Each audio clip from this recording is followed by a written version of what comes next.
시작. 예수께서 무리를 보시고 산에 올라가 앉으시니 제자들이 나온지라. 입을 열어 가르쳐 이르시되 심령이 가난한 자는 복이 있나니 천국이 그들의 것이미요. 애통하는 자는 복이 있나니 그들이 위로를 받을 것이미요. 아멘. 오늘은 우리가 5장 4절 애통하는 자는 천국이 임한 제의에 대한 자각으로 복 있는 자이다. 이런 제목을 가지고 함께 은혜를 나누고자 합니다. 산상순의 복이라는 것은 우리가 이미 반복되고 있지만 완료된 하나님 나라. 하나님의 나라는 우리가 여러분들이 자꾸 이렇게 생각을 해야 돼요. 통치의 개념이다. 다스림의 개념이다. 우리가 천국은 우리 다 그렇게 알고 있잖아요. 종말 이후에 임할 그 천국이 그런 의미에서 하나님의 나라라는 그 원어적 뜻이 우리가 바실레시아 종말론적 하나님의 다스림, 그 하나님의 통치가 내 역사 속에 내 존재와 인생 속에 이렇게 침노하여 뚫고 들어왔다는 거죠. 표현상으로. 그래서 이제 내 안에 죄악을 넉탈하고 내 자존심을 빼앗아가고 내 욕심을 무너뜨리는 그 증상이 나타난다는 거예요. 그게 바로 우리가 산상순 팔복으로 나타난다는 것입니다. 다시 설명하면 하나님의 그 통치, 또 다른 말로 하면 우리가 창세기 1장 이전에 흑암과 혼돈과 흑암 속에 여호와의 신이 운행했다고 그래요. 그 운행은 라프, 암탉이 닭을 품은 것처럼 이렇게 품고 있다는 거예요.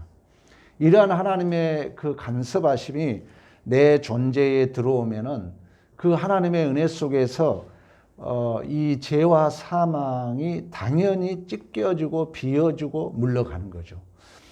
더불어서 이 산이 주는 상징적 의미가 있는 것처럼 신의 산, 그 율법주의가 무너진다는 거예요. 그리고 우리의 공로의 산이 무너지는 것입니다. 그리고 무너진다는 것은 또 다른 말로 하면 비어지고 분리되고 찢겨지고 또 다른 역설은 채워지는 것입니다. 그런 증상이 이 팔복으로 나타나기 때문에 복을 받은 자다 이렇게 얘기하는 것입니다. 그러니까 그 비어지고 채워지는 복된 그 증상 상태가 우리가 지난주 심령이 가난한 자, 심령이 가난한 자, 프로코스, 내가 구걸하는 자로 낮아진다는 거예요. 그 하나님의 통치를 받는 자는 주님을 만나니까 그대 앞에만 서면 왜 이리 내가 작아지는지, 이렇게 내가 작아진다는 거예요. 그 역설은 거기에 바로 천국이 저희 것이며 말씀했던 것처럼 그 하나님의 통치가 그 자는 이미 임한 자라는 것입니다. 근데 우리가 이 산상복음을 이해할 때 중요한 게 이게 떨어져 있지 않다는 거예요. 그러니까 하나님의 통치가 임하면은 심령이 가난하고 그 심령이 가난한 연장선상에서 오늘 본문에 어떤다? 애통한 자가 된다는 것입니다. 그래서 하나님의 통치권이 내 안에 임하면은 심령이 가난해져요. 왠지 내가 작아져요. 내 자존심이 꺾여요. 내 욕심이 꺾여요. 내가 잘났다고 내 중심적 사고가 무너져요. 하나님의 나라가 임한 자는 심령이 가난한 자입니다. 그리고 내 자신이 한없이 이제 죄인됨이 자각이 돼요. 그리고 내 연약함에 대한 자각, 그리고 이러한 죄인의 자리에 우리 하나님이 찾아오셨다는 이 은혜의 교차점에서 애통함이 격발될 수밖에 없는 줄로 믿습니다. 그래서 우리가 이 산상수훈은 각각 개별적 교훈이 아니에요. 연결되어 있는 거예요. 우리가 성경이 그래서 어렵습니다. 구원이 뭐냐고 물으신다면 쉽게 대답할 사람 없어요. 왜냐하면 이게 묶여져 있는 단어이기 때문에. 그래서 하나하나 제가 구체적으로 정의를 해 주는 것입니다. 그래서 이 산상순도 마찬가지로 개별적으로 떨어져 있는 단어가 아니라 이렇게 연결돼서 이제 묶여져 있다는 거예요. 그래서 오늘 이제 우리가 두 번째가 애통하는 자입니다. 애통하는 자는 복이 있는 줄로 믿습니다. 반드시 애통하는 자의 위로를 받는다는 거예요. 그러면 이 애통한다는 것은 판테오해 가지고 슬퍼하다, 한탄하다, 어떤 비탄하다, 근심하다. 어떤 학자는 사람이 죽었을 때 우는 마음과 같다고 그러더라고요. 그렇게 해석한 사람도 있습니다. 그러나 저도 참 유머 감각이 부족하잖아요. 그래서 좀 웃겨달라는 얘기도 합니다만 또 웃어야 복이 온다 그러잖아요. 그래 요즘에 여러분 알죠? TV에서 이 코미디 프로가 다 사라진 거 알잖아요. 우리는 일반적으로 웃어야 복이 오고 웃겨야 되는데 어느 신학조에서는 너 설교 못할 것 같으면 웃기고 내려와라 그래요. 설교학에서. 그러나 오늘 성경은 뭐 웃어야 복이 온다 아니에요. 애통해야 복이 온다는 거예요. 애통한 자가 복이 있다는 거예요. 여러분 조심스럽지만 그렇다 해서 웃는 것 자체가 잘못이란 얘기는 아닙니다. 또 우리가 이 성경의 애통이라는 것은 세상적인 이유 때문에 애통하는 자들에게 주어진 약속도 아닙니다. 내 욕심, 내 자존심, 막 억울해서 우는 거 이거 아니에요, 여러분. 특히 우리 기독교인들은 여러분들이 억울해 우는 마음이 혹시 있다면 깊이 생각해 봐야 돼요. 아직도 내가 정말 예수를 만났는가 깊이 고민해야 돼요. 성경의 애통함이라는 것은 하나님의 통치와 다스림을 받는 자인 줄로 믿습니다. 당연히 이런 자는 심령이 가난해진 연상선상에서 그 하나님과 인간 사이를 갈려놓은 죄 때문에 여러분이 왜 교회와 멀어지죠? 왜 목회자와 갈등이 생기죠? 왜 하나님과 갈등이 생기죠? 직선적으로 얘기하면 죄입니다. 또 직선적으로 얘기하면 사탄 마귀 때문입니다. 그런데 이런 것 때문에 슬퍼해야 돼요. 여러분들 이것 때문에 철저히 회개하는 마음을 가져야 돼요. 누구 때문이 아닙니다. 성경이 그 얘기를 하는 것입니다. 다윗이 범죄하고 나서 탄식하고 피곤하여 밤마다 눈물로 내 침상을 띄우고 내 요를 적시나이다 그렇습니다. 그리고 나중에 보면은 그 암놈과 압살롬이 그 아버지가 저지른 죄를 똑같이 따라합니다. 그리고 이 압살롬은 아버지 다윗을 반역을 합니다. 그걸로 끝나지 않아요. 전쟁을 일으킵니다. 그때 다윗은 알았어요. 이게 다 내 죄 때문이다. 그러면서 제발 내 아들은 죽이지 말아라. 그런데 다윗의 가장 신복 요압이 있었어요. 다윗이 유언을 남기죠. 저놈은 100발이 될 때까지 남겨두지 말아라. 죽기 전에 솔로몬에게 유언을 남겨요. 그런데 이 요압이 결국 압살롬을 죽입니다. 그때 다윗의 그 왕의 마음이 성경적 편이 뭐라면 심히 아파서 울었다고 그래요. 심히 아파서 우는데 그 울음소리가 저의 귀에도 들려요. 내 아들 압살롬아, 내 아들 압살롬아. 차라리 내가 너를 대신하여 죽었더라면.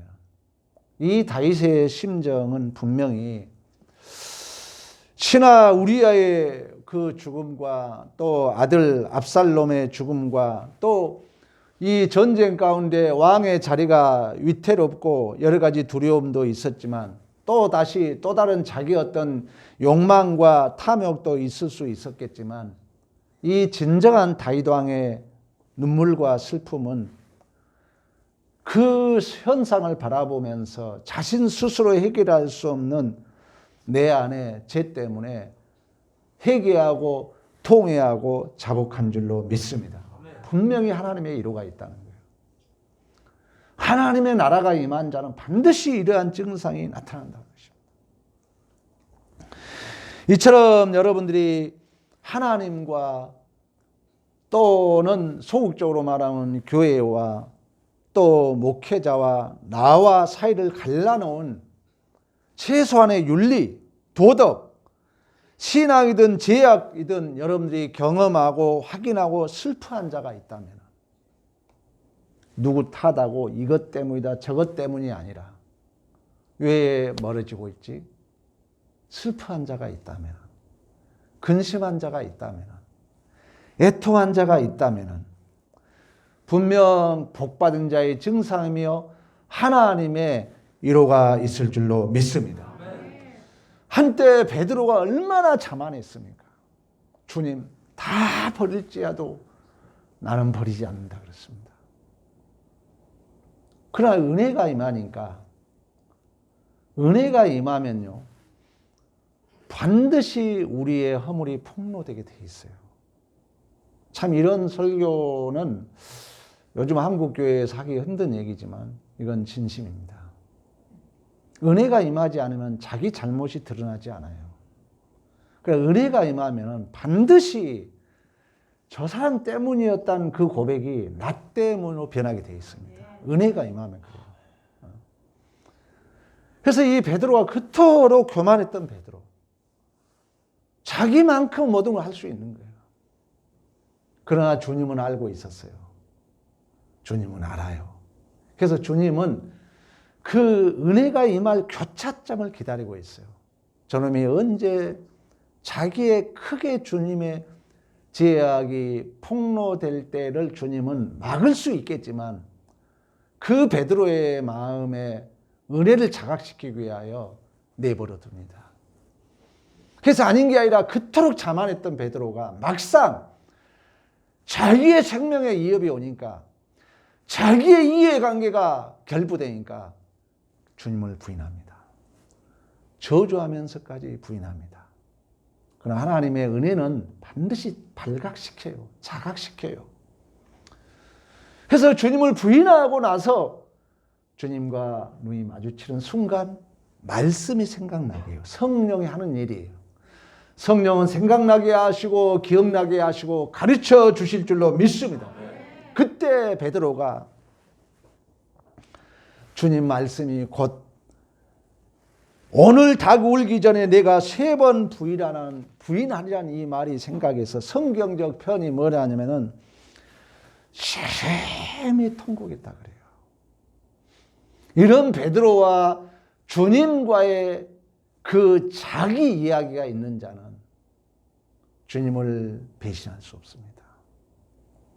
그래서 베드로는 물론 여러 가지 이야기가 있지만 이런 주님과의 은혜, 나 같은 죄인 살리신 그 주님, 주님을 3번씩이나 저주하면서 부인했지만 나를 외면하지 아니하셨던 그 주님의 은혜, 울고불고 했던 그 은혜가 있었기에 베드로는 나중에 순교할 때 십자가에 거꾸로 매달아 순교했다는 이야기가 있습니다.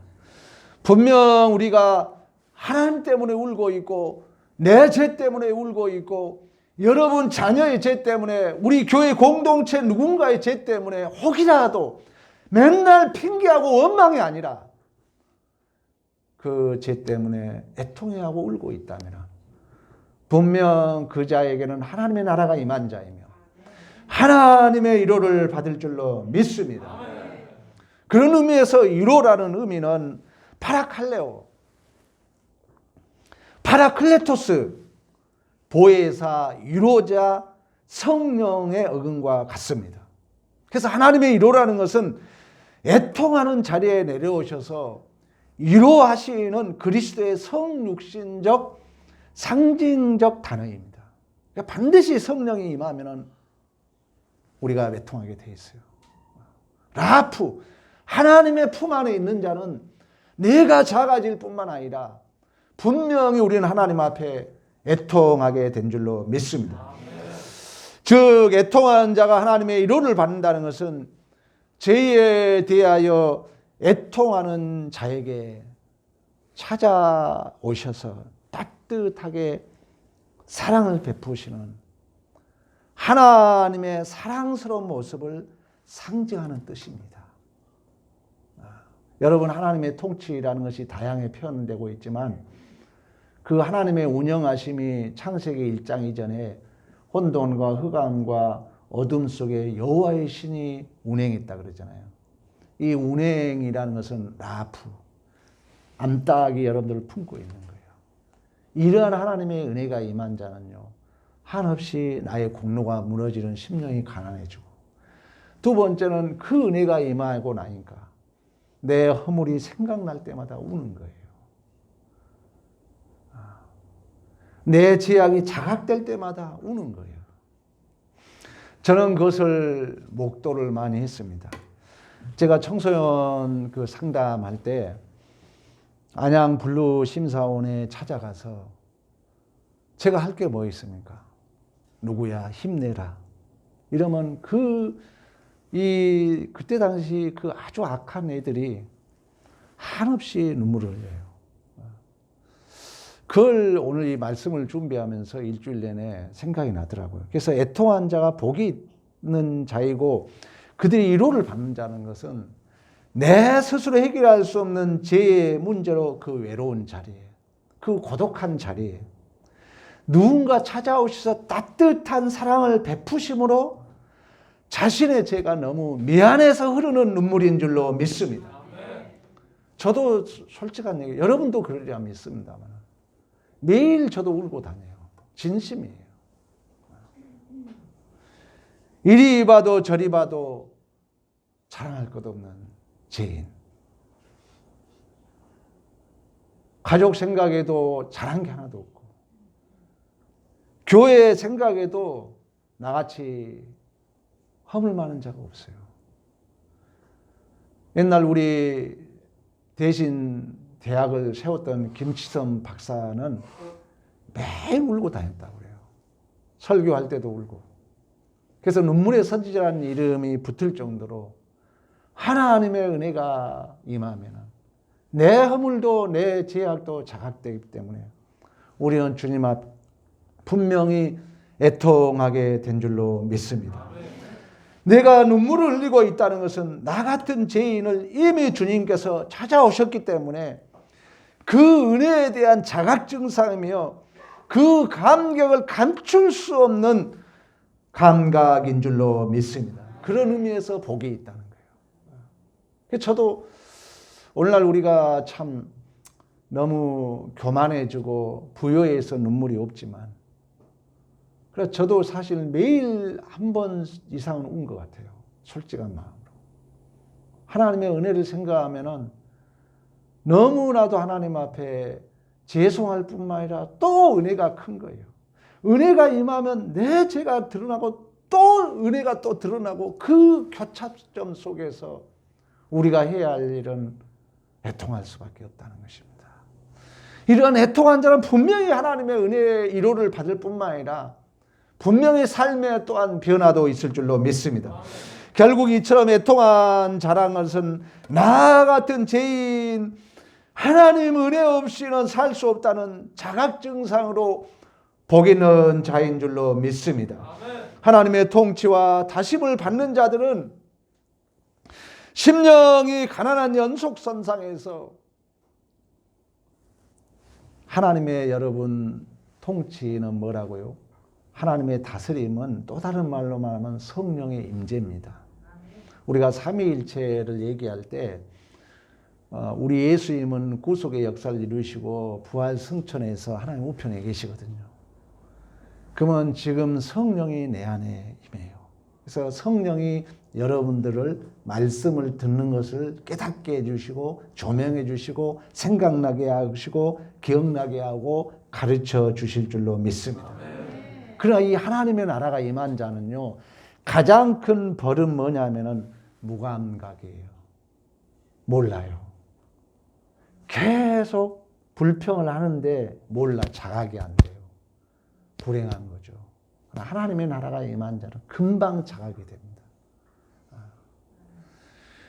그래서 우리가 이 산상수훈의 중요한 게 뭐냐면은 이건 이미 복을 받은 자라는 거예요. 하나님의 나라가 임하면은 심령이 가난해지고 내가 애통해지고 내가 온유해질 줄로 믿습니다. 성경에 여러분 가장 크게 울었던 사람이 누군지 아세요? 요셉입니다. 요셉이 큰 소리로 울었더니 성경적 표현입니다. 애굽 사람에게 들리며 바로의 궁중에 들렸다 그래요. 그러니까 총리하고 궁중하고 여러분 뭐 벽 하나 차이는 아닐 거 아니에요. 그리고 애굽 사람들에게 들릴 정도로 요셉이 크게 울었다고 기록하고 있어요. 우리가 성경에 보면은. 사실 그 요셉은 아마 그 형제들을 만남으로 크게 울고 계속 그 우는 모습이 몇 번 나와요. 아마 요셉은 그 형제들을 만났을 때 아마 한꺼번에 본인의 아마 오해가 풀렸을 거예요. 내가 항상 억울하고 내가 항상 손해본 줄 알았을 거예요. 그러나 어느 순간에 봤더니 하나님이 완전히 바꿔놨잖아요. 그리고 요셉이 총리가 되었고 그 형제들이 요셉에게 이렇게 참 이 구걸하러 오는 그 모습. 다 이게 하나님 나라가 임한 자의 그 어떤 드라마틱한 모습을 요셉이 목도하죠.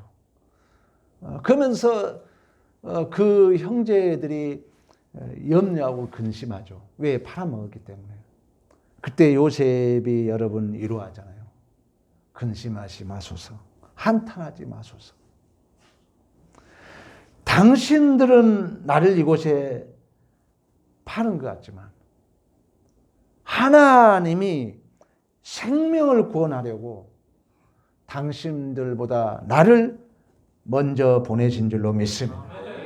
이처럼 우리가 하나님의 순간순간 여러분 하나님은 우리의 삶에 때로는 우리가 억울하고 손해보는 것 같지만 하나님은 그러한 이제 삶을 통하여 하나님의 은혜를 더 크게 드러낼 뿐만 아니라 그러한 삶을 통하여 우리의 허물과 우리의 못남을 자각시켜서 그 은혜에 감격하도록 하나님은 우리의 존재와 인생을 이끌어 가신 줄로 믿습니다. 형제들에게 팔림당하고 내가 억울하고 내가 손해본 줄 알았는데 하나님의 은혜를 받고 나니까 나 같은 죄인을 하나님이 총리로 만드셨고 그 하나님의 은혜에 의해서 감격하여서 우는 것입니다. 또한 그리고 형제들을 보았더니 그들의 죄악을 협력하여 선을 이루어 가신 그 하나님의 은혜에 감격하여서 우는 줄로 믿습니다. 그런 의미에서 성경은 눈물로 씨를 뿌리는 자 기쁨의 단을 거둘 줄로 믿습니다. 이처럼 여러분 애통한 자라는 것은 자신에 대한 자각증상으로 분명 하나님의 위로를 받는 자로 복된 증상인 줄로 믿습니다. 그래서 여러분들이 울어야 돼요. 눈물이 흘린 것을 여러분 다르게 생각하지 마시고 그리고 주님 앞에 이렇게 겸손하게 엎드리면은 눈물이 안 나올 수가 없어요. 사실. 그래서 아직 이제 우리 자녀들은 그걸 모르겠지만 이제 부모가 돼 보면은 눈물이 이제 진짜 부모 마음이 이해가 돼요. 그래서 여러분들이 어떤 것이 복이라는 것을 아시고 어떤 되지 않는 문제를 자각하고 있다면 이미 복을 받은 자예요. 내 뜻대로 안 됐네. 그때 우리는 이제 주님 앞에 은혜가 임하니까 내 안에 눈물이 나오는 거거든요. 또 우리는 그때 울면서 주님 앞에 또 우리가 도움을 구하고 그래서 계속 이런 이제 교차점 속에 흐르는 눈물이지만 분명 하나님의 그 위로가 우리의 기도를 응답하시고 우리를 복되게 이끌어 가실 줄로 믿습니다. 자신의 이처럼 죄악과 잘못을 진실로 자각한 자는 회개하며 예수를 붙잡고 하나님의 은혜와 더불어 분명 변화된 삶을 살아가게 될 줄로 믿습니다. 우리가 성경을 얘기할 때 누가복음 그 탕자 이야기를 많이 합니다. 거기에 중요한 건 물론 이제 아버지 이야기라고도 얘기하지만 그 큰아들은 모든 걸 가지고 있음에도 자각이 안 되잖아요. 은혜가 뭔지 자기가 잘못이 뭔지 모르잖아요. 그러나 그 탕자는 진실로 이제 화랑방탕함 속에서 자기의 허물과 하나님의 은혜의 그 이중 구조를 경험하거든요. 여러분들이 그런 의미에서 옛날 그 어거스틴은 그런 얘기를 했어요. 라틴어로 펠렉스 쿨파라 그랬어요. 펠렉스 쿨파를 해석해 보면 뭐냐면은 오 거룩한 죄여 그랬다는 거예요. 오 은혜로운 죄여 그랬어요. 이 말은 잘못 들으면 안 돼요. 죄가 은혜라는 의미가 아니라 죄를 적극적으로 지으라는 의미가 아니라 그 죄가 자각되고 나니까 그게 은혜로 승화가 되더라는 거예요. 그러니까 우리가 실수할 수 있고요. 또 여러분들이 허물이 드러날 때 있어요. 우리가 완전주의는 없습니다. 하나님은 그걸 은혜의 수단으로 이용해서 우리를 회개하게 하고 울게 하고 하나님을 의지하게 하고 하나님께 더욱더 순종하게 하고 하나님 앞에 더욱더 복종하게 하고 하나님 앞에 더욱더 정직하게 하고 진실하도록 은혜의 수단으로 우리 하나님은 이끌어 가신 줄로 믿습니다. 여러분들이 이러한 이제 해석이 될 때 우리가 참다운 자유와 안식을 누리는 것입니다. 분명 혹 여러분 안에 자신의 실패와 좌절로 인하여 울고 있다면 분명 성령 하나님의 임재의 자각 증상으로 하나님을 의지하고 하나님으로부터 위로받을 수 있는 복 있는 기회인 줄로 믿습니다. 내가 교만해서 내 생각이 앞서서 내 의지가 앞서서 혹시 우리는 울고 있어야 할 이 위치에 엉뚱한 짓 하고 있지는 않은지 여러분들이 오늘 설교를 들은 자로서 좀 더 가난한 자리로 내가 내려가서 다시 한번 하나님의 은혜를 기억하시고 나의 삶을 한번 더듬어보면서 하나님 앞에 애통하는 자로서의 복을 누리는 믿음의 승리가 있기를 간절히 축원합니다. 아멘. 우리 다 같이 일어나셔서 305장 우리 찬송하고